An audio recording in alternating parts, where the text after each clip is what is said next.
श्री स्वामी समर्थ. तुम्हा सर्वांचं स्वागत आहे माझ्या चॅनलमध्ये. आज आपण पाहणार आहोत की रथसप्तमीनिमित्त त्याचे कसे व्रत करावे, त्याची पद्धत काय आहे, मुहूर्त काय आहे ते आपण थोडक्यामध्ये पाहून घेऊया.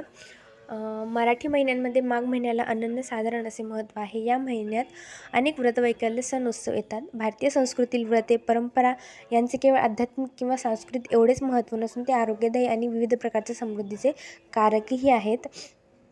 तर आपण बघूया की यावर्षी रथसप्तमी कधी आली आहे. तर रथसप्तमी मंगळवार दिनांक 4 फेब्रुवारी 2025 रोजी आहे. माघ शुद्ध सप्तमी प्रारंभ कधी होणार आहे ते आपण बघूया. मंगळवार 4 फेब्रुवारी 2025 रोजी पहाटे 4:37 चालू होणार आहे आणि माघ शुद्ध सप्तमी समाप्ती मंगळवारी 4 फेब्रुवारी 2025 रोजी मध्यरात्री 2:30 होणार आहे. तर नक्कीच तुम्ही रथसप्तमी साजरी करूया. श्री स्वामी समर्थ.